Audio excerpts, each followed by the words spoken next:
Welcome to the Brook Hill Podcast, where we talk about life, legacy, and leadership. Come on. We are coming at you from Lead Weekend. That's right. Oh, yeah. Yep.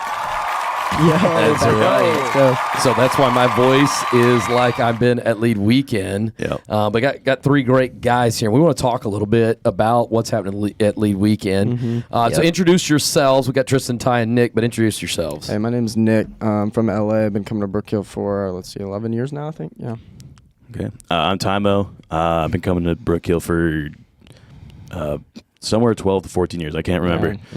Yeah. Goodness. My name's Tristan. I've been coming for 10 years, I think. Something like that. Yep. Senior counselor of the Hackneys. Let's go. Let's go. Counselor. Yes, sir.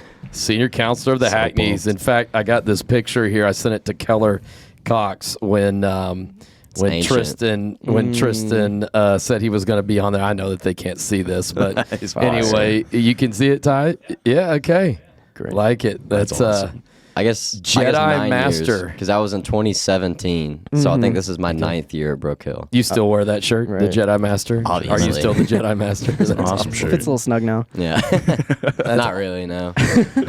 So you three guys all going to be senior counselors this next summer. Is that Yes, right? sir. Yes, sir. Okay, Pumped. I like that. I like how Nick said I'm from L.A. Oh, yeah. Yeah. We're just doing going around the bunkhouse intro right there. Yeah, Yeah. that's exactly right.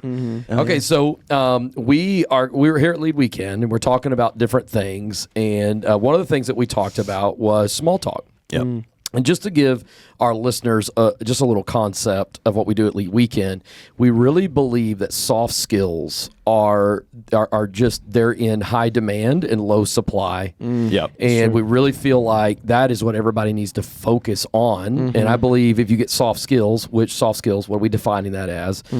Communication, hard work, character, conflict resolution, networking, right? Just any of these skills that allows you to work with people. Right. Yeah. I think it really sets you apart. And so one of the ones, it was the first time this year, and Tymo really came up and said he liked it. And so I just wanted to get the three of us, and obviously we'll see where this goes, but soft skills is definitely going to be the title of the track here. And then we'll see where it goes. But I said soft skills, small talk. Basically small talk is, I think networking is so important. That's right. For sure. And it's the ability to meet new people Yeah. is what networking is. And so we went through that. So Tymo, what really stood out to you? Like you said, man, that's something I really need to work on, because I think it's important really quickly to give a little background on you. You are a senior counselor, but you're also a school teacher. Yes. Yes, I am.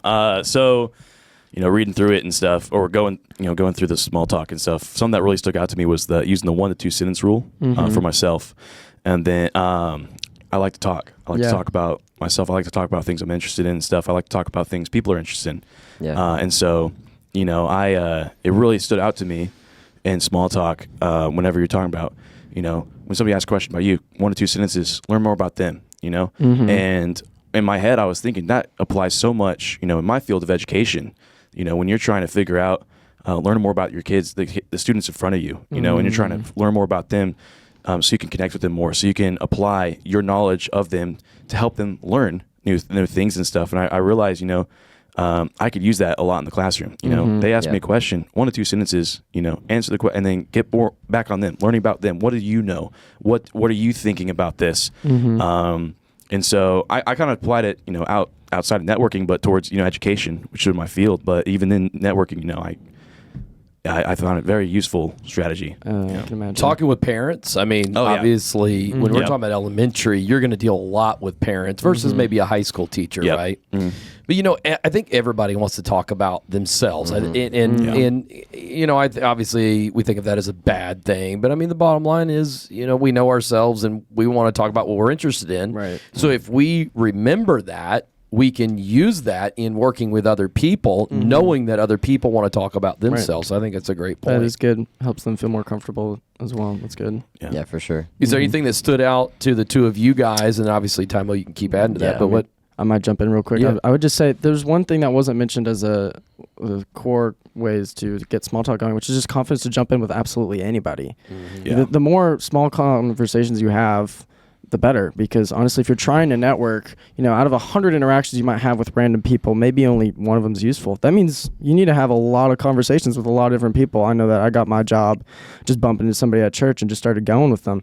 And then I got a job offer after that. And so, it's really just about being willing to talk to absolutely anybody about absolutely anything. So, we talked about it's not more about impressing people as it is comfort. Just getting to know somebody, like being curious with them. I feel like just doing that kind of thing, it pulls things out of them.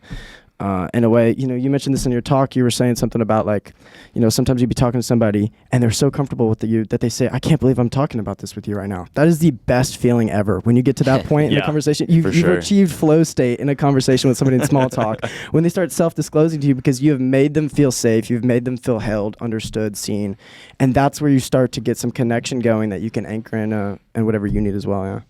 Yeah, so let's hammer down on that and just kind of explain it. Obviously, for our listeners, they weren't there with us. So, when we're talking about, go read that first one that you said. What were you saying? The first one. So it's from a page about core principles for small talk tools, and I think the first thing I was going off of was. Actually, it wasn't on the list, but it was be courageous and going out to have as many of those as possible. And then the other one is making it more about other people. Yeah. Making them comfortable. Yeah, making them comfortable. Yeah. I think when you're talking with someone, I think being a good listener is huge, and being comfortable. And I think affirming people, nodding, I think you can make people comfortable by looking interested. Yeah. Okay. And I think it needs to come from a place of genuineness. Yeah. Right.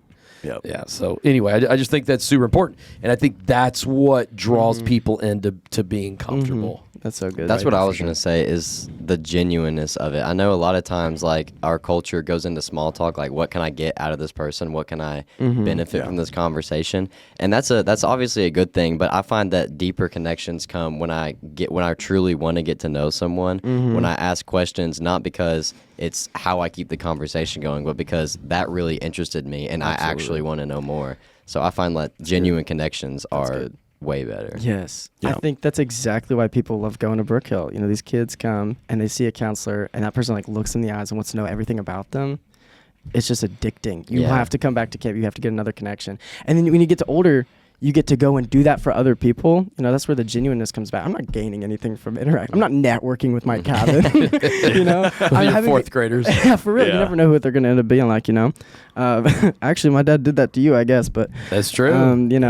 It's so great getting to do that for other people, and the genuineness that you receive from other people you get to give out. Yeah, I remember my first year with Keller. I don't know if a whole lot of people know this, but I was really, really homesick on it was a 1 week, so just the Thursday of camp, and I had my mom, my dad, and my sister waiting for home, and you know who I missed the most? My dog. And I remember I was just so sad going through my day, and Keller, I didn't say anything to him, but he saw that, and he went up to me and he said, "Hey, what's wrong?" And we just started genuinely talking, and I said, "I miss my dog," and I remember that he was like, "Tell me about him." So I had to tell him all about my 10-year-old little black dachshund, and he was just, he could have been putting on a front, but it just wasn't there. Right. I could see he genuinely wanted to know about this random third grader's dog. That's good. And that stuck with me. I remember I came back and saw him again because he worked a year after that year, and it was just that's the one thing I remember about him. I'm sure I remember he played guitar. He was good at that. He may have been good at activities, but I remember that one thing. He came up to me and he wanted to know about my dog. That's great. Yeah. That's our external, values that we talk about here is seen, protected, and developed. You felt seen, and that's what everybody wants. But going to the tools of what we talked about, what did he do? He found a hook. Yeah, he found the dog, right? And then he hammered down on that. It wasn't something we taught, but literally, if you think of it like that, you were talking about a formula. Yeah, I'm a very formulated man, and so whenever I think of conversations, I'm like, okay, this is how you start a conversation with XYZ, and then depending on the response, you have XYZ responses, and go from that. And so looking at these tools, help me formulate in my head for a conversation. You listen for hooks. You're asking questions. inviting stories, and in those stories you find hooks, and then from there you ask more questions, you follow up on that, you're actively listening to that, you know, and then you're transitioning from story to story, from hook to hook, you know, while comforting them. You know, I don't know why, it just all makes sense, and it just fit together like the Pythagorean theorem. You know, I was like, this is great. That's just how my mind. You're such a teacher. Yeah, yeah. He threw in the Pythagorean theorem. Yeah, I you know love it. Yeah, but yeah, and I just, you know, and obviously every conversation's on an equation. You know, every single person's unique. Sure. There's always something there, but you know, whenever you're able to, you know, learn the strategies of, you know, listening for hooks. Everybody has something about them. Everybody has a hook about them, and when you're genuinely curious about it, when you learn to be curious about other people, you learn so much about them, but also the world. And in my opinion, I find so much joy in getting to know more about people. You know, it's just it really brings a new perspective on life when you get to learn about people. And so and it's really fun for me, you know, to ask people questions. You know, I'm a really curious person, and so I really enjoy asking people questions, finding, you know, what do they enjoy and stuff. So. Yeah, That's incredible. I love it. You know, one of the things which, when I was putting this talk together, I didn't do my research, so that's why I didn't throw this in there. But and I want to get the exact details on it. But they were doing surveys to try and figure out in high schools what made people the most popular. Okay. And, you know, obviously we all have our preconceived ideas when it comes to that, athletics or this or that or good looking or whatever. But what they discovered actually by doing however they did this study was the most popular was the one who knew and got along with the most people. But you think about it, right? Everybody, if this person likes everyone and everyone feels like they're liked by them, they're going to like this person, right? So that becomes the most popular in the minds of everyone. So, you know, it comes with likability, and it basically comes, who's willing to talk to everybody, right? But I think what we naturally do is we stay in our corners, right? You think about at work, I really just talk to these few people in the teacher's lounge, or, you know, in my college, I just talked to these, or in high school, I just talked to these people. And really, I think it's insecurity and fear, because we don't have these skills to get out of our natural environment, right? Yeah. When you go to the lunchroom in high school, you go to the same spots. You know, in college, you go to the same, you get routines. Secondary home. Yeah. No, I know exactly what you're talking about. In high school, I was always, you know, this is my table, this is my spot. I'm gonna talk to these 3 people. And then in college, you know, I kind of told myself, and my parents also kind of told me, you know, hey, get out some more. You know, you never know who you're going to talk to. And that's when I learned how to be curious. My freshman year of college, you know, I remember it terrified me. I went to the rec center and I was like, I'm going to go play something. I was never a sporty guy. I was always video games and stuff. And I went to the rec center and there was a couple people playing volleyball. And I was like, I want to play volleyball. You know, I watched an anime about it once. I was like, yeah, this looks like a cool sport. Such a crazy way to get into sports. But, you know, it's why I started talking to them. I started playing with them. And next thing you know, more people showed up. And then I started going night after night after night. And I started getting to know all these different people. And, you know, I was an education major that played video games. And now I'm, you know, really good friends with the people who give tours to high school students. I'm really good friends with the people that are running the orientation events and stuff like that, and getting to know them. And I went from being a person who I thought was, you know, introvert, like I'm scared, don't talk to me, I'm gonna put my hoodie up, my AirPods in and stuff. And then I found myself, I couldn't find a moment to keep my AirPods in campus, because every time I go to get lunch, I'd be stopped by everybody I see, just by going out there and talking, being curious about them, you know. And so just that really pushed me. I kind of pushed myself to go out, you know, learn more about people, learn more about the people around me. And it really was cool just to see how, you know, in my head I thought talking to people is so hard. And then it really isn't when you just go out and talk to them. That's good. So. Yeah, dude, college is such a game changer when it comes to talking. My high school, I mean, I'd been with these people for 4 years, and there was a total of 700 of us, so I knew probably the vast majority of them. And then I'm at Ole Miss, so I go to a college with, was it like 27,000 people? Right. Yeah. So all of a sudden, I'm in the spot where I don't know anyone, no one knows me, and I have to go out and make a name for myself just by meeting people and getting to know them. Yeah. It's such a great skill, because, you know, the Great Commission that Jesus gave us in Matthew 28 was to share our faith. That's good. Yeah. And the only way to share your faith is to learn how to meet new people, right? If you go to the church with the same people and have the same friends, you're probably not sharing your faith, a lot with new people. Yeah. And so to get the boldness to share your faith, you got to learn to meet new people.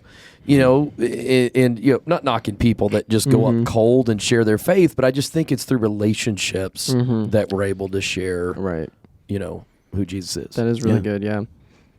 I agree. And I'm in a fraternity in Ole Miss, and so that's a huge game changer too. So I remember in high school, I stayed in the same church and my same friend group, and I always told myself when I get to college, I'll be bolder, I'll go out and I'll actually start like preaching the gospel to people. And I found that when I got to college, all of a sudden didn't want to do that. I kept making excuses. I kept pushing it back. But then I found just by being in that culture, I'm not a crazy, like, good Christian, I guess you could say, but people kept coming to me, asking me for their Bible questions in my fraternity. They were, like, asking me all different kinds of questions, and it's just because I had gotten to know them first, and they saw that there's just something different when you have the light of Christ. And so that was huge for me, seeing that it's cold, like I said, or like you said, cold preaching, it can be effective, it can turn hearts, but it matters more when it's someone you know. That's so good. Yeah, I mean, Jesus went and had conversations with people, and so when you go have conversations, you're overflowing from, what God's given you, and He's filling your spirit. You're overflowing on people. You may not even be intentionally trying to speak to them, speak the gospel to them, but through your actions, you're planting seeds. By going out and respecting somebody's time and having a conversation and genuinely caring for them, just as Jesus did for everybody He talked to. That's planting a seed to them, Right. And I think that's it's so cool to think about how God can use you even just through a simple conversation about, hey, how was your day? How's your weekend really going? And you could just be having small talk, but then God uses the overflow of what He's been pouring into you, and that plants a seed in them. And they may come back to you for a question. Maybe they won't. Maybe they go to somebody else for a question. But you're planting seeds to the small talk you're having with people, that's and really letting good. God speak through you in those. I think that's good because sometimes you don't see, once you planted the seed, like it might be a really long time until it comes somewhere. It might not even go to you. We deal with a lot of misrepresentation of like what Christian love should look like. Sometimes I'll get a message from like either a camper or someone I used to know, and I never deliberately talked to them about Christ, but they knew I was a Christian and they knew the way I lived. And so then one day maybe they do want to ask me. Or maybe they never ask me. We never see all the things that come to fruition that didn't come directly to us. Sometimes it goes somewhere else. And so I think that's a really important soft skill to have, is being known for being like Christ. And people will see from the love that you give whether or not Christ is loving or not. Some people say, like, you might be the only Bible someone ever reads. You might be the only church someone ever goes to. That's good. I heard the analogy one time. It was an astrology. I forgot the word. They study space. And he was saying, he used the analogy of Earth, Sun, Astronaut. and Astronomer. Astronomer. There we go. I almost said astrologist, but that's mixed I was with too. you. Yeah. But he was using the analogy of Earth, the Sun, and the Moon. And he was saying, Earth is humanity. That's the people and stuff. And the Sun is, the light of Christ. And then the Moon is us. We reflect the light of Christ. And although in our heads, the moon compared to the sun is so much smaller. But from the Earth's perspective, the moon is the same size as the sun in the sky. Right. And so, to us, kind of going like a little bit off when you were talking about like, I forgot where I was going, but it reminded me of that analogy of whenever we're doing small talk, you may not think like, oh, I'm just I'm the moon, like I'm just a small rock in space orbiting this, and God's shining His light on me, and I'm soaking it all in and stuff like that. But when you're going in those small talks, and you're talking to people, and you're just having conversation with people on your campus, in your high school, at your church and stuff like that, that light's reflecting off of you. And although you may not see yourself, or you may not feel like you're reflecting that much on them, the moon lights up the darkness. And it's just as big as the sun in the sky. And so some people, like you said, you might be the only Bible that they read. The light that you shine on people through those conversations, through the way you live your life, has such a greater effect, and God can use that so much more than we can ever even understand. That's good. It's so good. All right, let's ask a question like this for all three of you. It's your freshman year of high school. You get a do-over, right? You guys are all in college, or at least out of college, or whatever. and you're a freshman guy listening to this, sophomore guy. Yeah. How would you have gotten out of your comfort zone, and do you feel like it could have grown you more and challenged you more instead of staying, comfortable? So, like, what would you maybe do different knowing what you know now? You're saying going into college as a freshman year? No. Like, let's go back into high school. Oh, into so high you're school. a freshman, Oh, sophomore in high yeah. school. What might you have been too scared to do where it's coming to meeting new people and networking or whatever? Networking. What would you have tried different? Start investing early. Just get to know as many people as possible. I think when you're a freshman year in high school, you got to talk about, you want to be a light, but you're also really impressionable.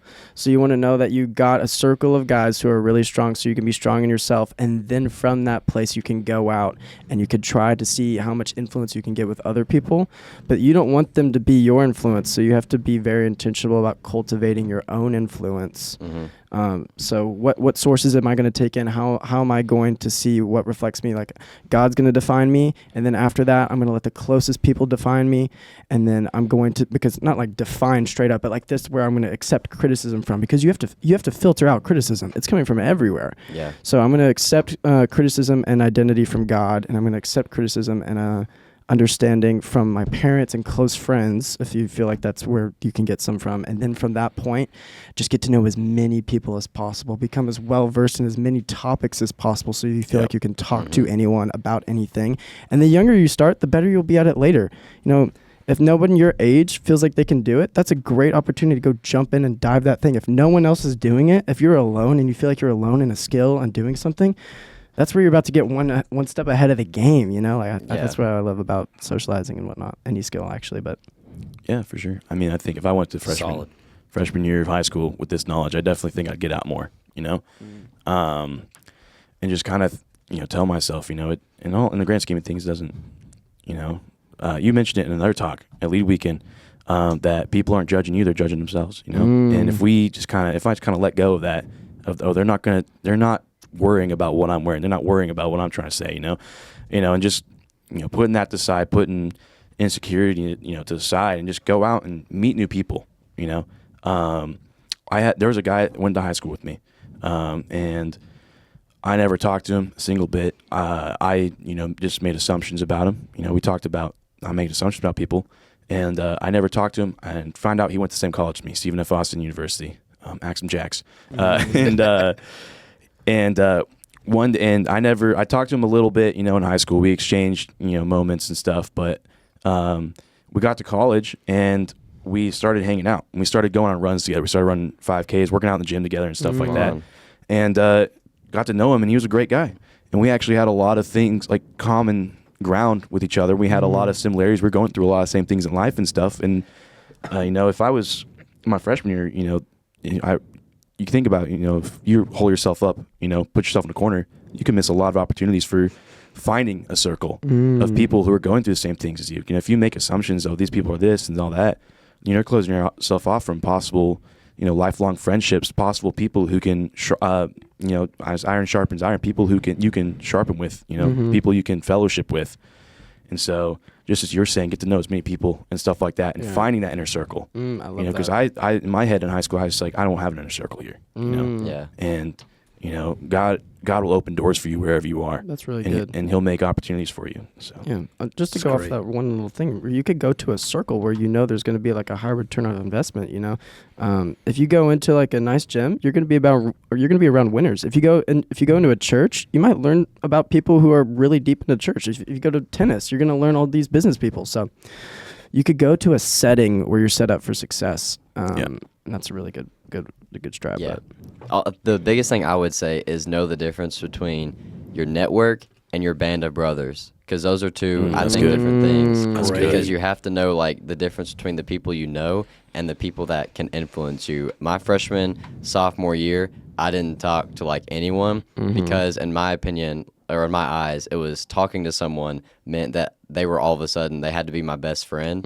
And so there was, I don't know, that's such a weird kind of thinking. But then junior year, I found my band of brothers. And from then, I was like, well, because I have these guys to back me up, then I can go and talk to people and just like become like friends with them while still having my brothers to back. That's so good. Back up on. And also, I know how hard it is to find friends in high school. I was completely new freshman year. I moved from a middle school to a completely new high school. Knew absolutely no one. All these people around had been growing up with each other for 9 years at that point. And so I know how hard it is to actually find that band of brothers. But once you do, God will be there the whole time. And once you do find that band of brothers, it only like strengthens your relationship so you can go out and be a light in your school by being a genuine light for Christ. I love that. Yeah, it's good. I hear that a lot, actually, Tristan. I'm glad I was actually going to ask that question before you segued into it, because I know that that's probably what people listening, especially in junior high, high school, maybe even college, a complaint is it's so hard to find friends, Yep. And I know all of you have great friends. And so what have you done to find that? What are, kind of try and backtrack and think, okay, well, how did these friends become my friends? And friends, my friends live all across the country. Like my closest friends that I'm in text threads with, are in LA or Virginia or New York, or South Carolina. He moves around a lot. I was trying to remember where he's from. And I guess I'm in Arkansas. But anyway, and so they're not necessarily where you're at, and I know you guys have the same thing. So where did you find these friends? How did you find them? Did you have moments where you felt like maybe you didn't have that caliber of friends that you wish you had? Absolutely. It's so hard not to sell Brook Hill all the time. All my best friends are from Brook Hill. I tell people at home. People ask me at home, like, who are your close friends? I'm like, they all live in Arkansas. And to LA people, they don't know that's a state. But I've got friends that I've considered like higher caliber in certain areas. Like, this is somebody I could talk to about faith. This is someone I could talk to about gym. And so I have a degree of closeness to them. But my closest band of brothers, the people that are the most alike and have the same values, vision, direction that I want, are usually here.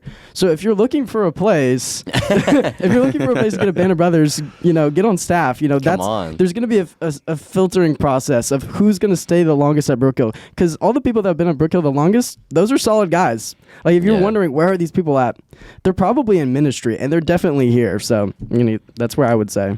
That's fire. Now, when you said you have people you look to for gym, you were thinking my name in your head. Yes, right? Ideally, yeah. Obviously. Sure. Making sure. Hit him up for programming.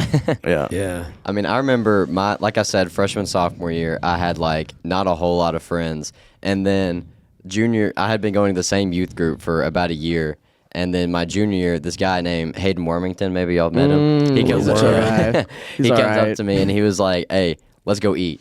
And so me, him, and I think 2 other guys all went to go eat after church, and then that became like a routine thing. So I would encourage you to be that guy, because I was too nervous to be that guy. I was too nervous to go up to someone and ask them, hey, go eat, or let's go eat, let's go grab a bite. But just do that, especially like to the people in your youth group. There's some great guys in youth group. That's like some of the highest caliber Texarkana guys that I know found in youth group. So find a guy that you're like, I feel, I'm getting good vibes from that guy, and just be like, hey, you want to go eat? That's leading. Yeah. I mean, you're never gonna go and stumble into a group that suddenly just invites you and it's the perfect group. Like, you might want to go be that for someone else. You might have to go create that group. You're gonna have to be vulnerable with somebody at some point to show them that you're that kind of guy that you also want. Yeah. Yeah, I think sometimes we complain about what we're unwilling to be. I want great friends, but who are you going to be a great friend for, right? Yeah. Like Hayden say, hey, let's go to dinner. Hayden's such a networker. If you know, for sure. You know him. Yeah. Just getting out there. Just like as he said, Hayden, or Worm, he went out there, and he went out and he met people. He said, hey, let's go grab a bite to eat and stuff. And also what Nick said, my closest guys I met here at Brook Hill. It's true. Finding people with the same vision, with the same values as you. Whenever people are united under the same vision and same values, it's a different type of connection. That's a different type of brotherhood and stuff. And I really it really resonated with me whenever you said talk to people or find people with the same vision or values. I had it written down somewhere. It was find people who are your values. And I think if you were trying to find a good group of friends, I think you should find what your values are and look for people that represent those values. Because if they represent those values, they're going to challenge you. They're going to challenge you to grow. That's They're going good. to challenge you. They're going to keep you accountable to those values, right? And you're going to grow together, and then you'll do the same for them, you know. And as you're saying, being a good friend too. If you want good friends, you have to be a good friend. You got to put in the work, you know. If you want good crops, you got to work the soil. good seed, you know, yeah. you got to sow the seed. You got to work the soil and stuff. And so that's what I recommend, you know, for my guys in high school and middle school. You know, even going into college and stuff. You know, really look for men and people and friends who have the same values as you and who are going to push you, you know, and or go and have the same, not the same exact goals of like, hey, we're all going to be doctors together, but like the same goals of like, hey, we want to succeed in life. We want to be able to we want to work with our own hands. We want to, you know, set our future, you know, up for ourselves. We want to pay now, play later. You know, we don't want to pay. We don't want to play like you said earlier. Yeah, find men who want to go the same direction as you. I love that. So. Yeah, I think we sometimes want friends that we are not on the level of. Like all of my great friends I met in college, and it's because I was not on the level in high school. And so I think the speed that you want great friends, you need to become a great friendable. You know what I'm saying? Yeah. Like, you know, like, do you have those values? Do you have that character? But that Are friend you want you out to be there? your friend. That's Yeah. exactly right. You know, and so would you pick you as a friend? And you know, it's not really. You don't need to be insecure. And I'm not enough. Like I'm not trying to, you know, make people to go that I'm trying to achieve something. But honestly, if you're not growing, you're probably not going to attract, you know, a group of friends that are growing. You know, so Like that's the thing. Like I know, especially for a lot of my Christian guys in youth group and like even at Ole Miss, I don't really care where you are in your life. But if I see that you're growing, then that's it. Like I had one of my best friends too. He's in my Texarkana friend group, I guess you could say. Our sophomore junior year, he was to put it lightly, he was really in the world. He was going to all the parties. He was doing all the things. And he and I were like kind of friends. And then I don't know what like his day was when he decided to turn around, but he started following Christ, and I saw that growth, and I was like, I like that. I like that mentality. I see something was different about him, like something completely changed him, and now he's one of my best friends because I see that growth. He grows every single day. that's powerful. You know, one of my mentors, he always says that we're not perfect beings, we're human beings, right? Yeah. But we want to be improving beings. And so, you know, I think it's growing and moving forward. So, dude, this has been fun. Yeah, this been is great. fun. Good, fun. good group. Lead good talk. weekend. Everyone should be here. It's where Go it's to at. Lead Weekend if you want to learn this stuff. That's it. This is Life, legacy, and leadership. Yes, sir. Great talks with three yeah. great men. Come on. Appreciate you guys. Come on. All right. Thank you. Yes, sir. Yeah.